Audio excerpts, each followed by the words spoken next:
My childhood was complicated. My parents divorced when I was really young. My dad has a history of alcohol and drug abuse, so it made me grow up really quickly. My aunt made all the difference in my life growing up. She poured into me in just an extravagant, grace-filled, unconditional way. Graduated from high school, I started attending Santa Barbara City College, and that summer my mom had been diagnosed with stage 4 cancer. It was really frustrating to see that the most healthy, godly, strong woman you've ever met would end up being the one to have to deal with that. I ended up stopping at City College when I was offered another job. As I was at that job, some things were going on that weren't normal. It didn't make sense to have the flu 24/7 or to be weak or to be tired, and I decided to take a pregnancy test. I was pregnant. Okay, what do I do now? I don't even know how far along I am. I have no idea what this looks like. How do I prepare? What are the next steps? There was a certain level of shame because purity and no sex outside of marriage was a big, important thing.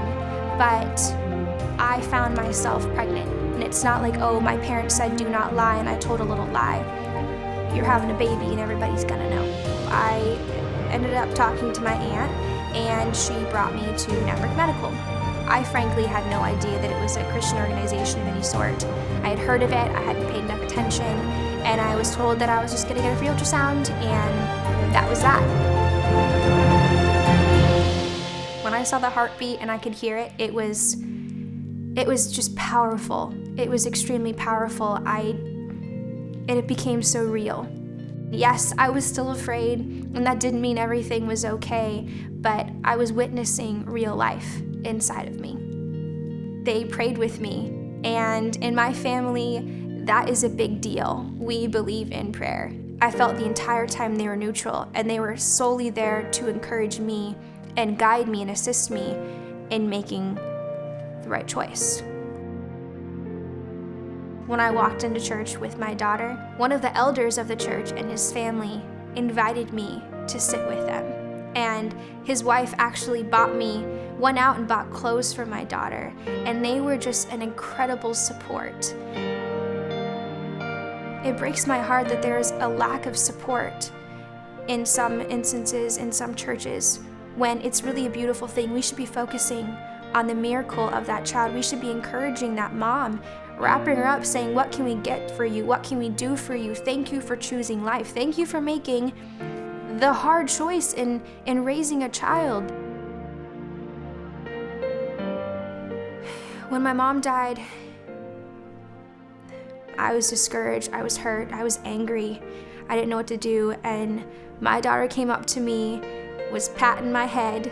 Mama, mama, she's like, don't cry. She says, I love you, mama. I love you, mama. It's okay, mama.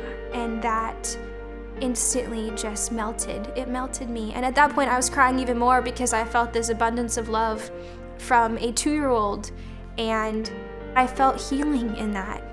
I felt support and comfort in so far the hardest thing I've had to endure.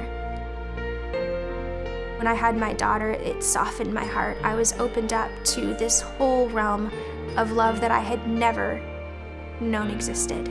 Even if it's not planned and it's not in my plan, it was a part of God's greater plan. And thank goodness His is better than mine. No matter how hard those early mornings were at the beginning, or how hard these toddler years are, never for a moment have I regretted having my daughter. So we're getting married in less than a week. Yes. And I'm really, really excited. I know. It's gonna be great. It's been a long time coming. Yeah. I had no idea it would be this great. I had no idea that I'd get to marry such an amazing man and have such a beautiful daughter, and it's really been more than I could ever imagine. Thank you, Network Medical. Thank you very much.